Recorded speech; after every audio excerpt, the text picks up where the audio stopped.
Apparently, Atlantis, the ancient, mythical civilization which Plato and others were describing, existed thousands of years ago and was destroyed around 9500 BC, was interdimensional to begin with, and inhabited by free spirits that were highly multidimensional. Atlantis was a beautiful and very spiritual place, and the souls who built it here on Earth were very playful, innocent, and in certain terms, naive.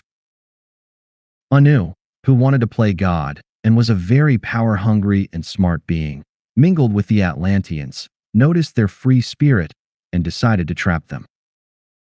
So he created solid, physical bodies which he programmed to only be able to perceive a certain small frequency range of light and sound, and would thus be separated from the rest of the multiverse. In addition, he actually created a cloned universe with stars, planets, galaxies, nebulae, and all the rest of it, which were as solid as the real space/time universe, except the only beings inhabiting this cloned universe were humans.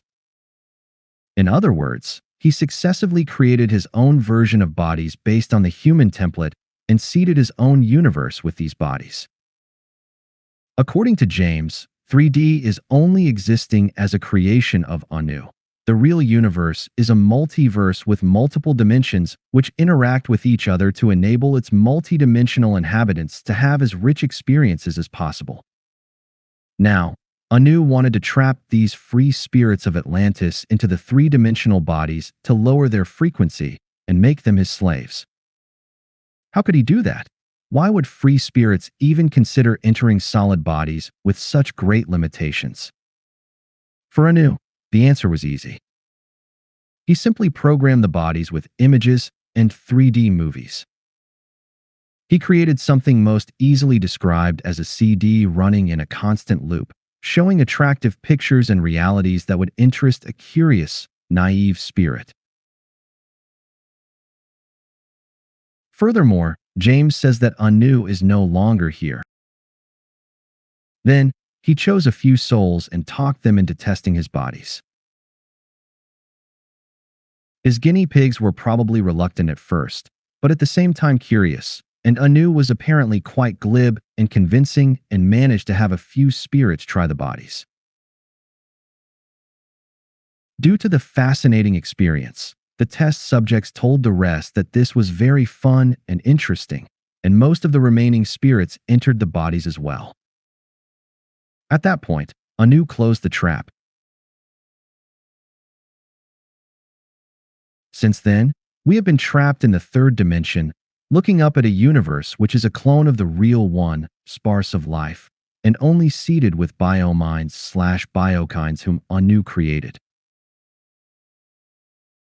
Because as soon as he was done with Earth, he went elsewhere and trapped other beings in other parts of the universe and had them entering his bodies as well. Anu now felt like he was becoming greater or equal to God, because he could create his own, whole universe and put himself in charge over it. Anu also knew that to be able to keep these spirits trapped, he needed to create a time-space where the spirits could go after their bodies perished. So he did. He created a whole time-space environment of holograms, implant stations, spirit guides, landscapes, and everything we can think of. Here the spirit could rest for a while before its memories of the spirit world was erased, and then the bodies were shot down into a 3D body again. In this fashion, the reincarnation cycle has continued for tens of thousands of years. In addition, the whole cloned universe like a time loop, so after a certain amount of time, it restarts itself over and over again, just like a CD would, if you put it on repeat. According to James, the end of such a loop is happening soon, within the next 3 generations. That's why it is important for mankind to find what he calls the Grand Portal, which is an allegory for being aware as a whole humanity that we are spiritual beings and can prove scientifically that this is the case. When science and religion meet, we can break this spell and so also the walls of the third dimension. We would be free spirits again and part of the richness of the multiverse. Furthermore, James says that Anu is no longer here, and that Nibiru, which is the planet of the Anunnaki, is no longer a threat. The spirit world has apparently become an automatic process and does not need Anu's attention. Prophecies are talking about the gods coming back in the end times, and these prophecies basically talk about the same gods, which is Anu and the Anunnaki. However, plans have been changed, as James put it, and Anu is not coming back.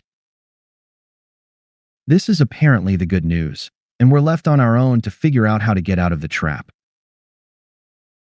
This is where James and his lyricist teaching order come into the picture, to help us find the grand portal.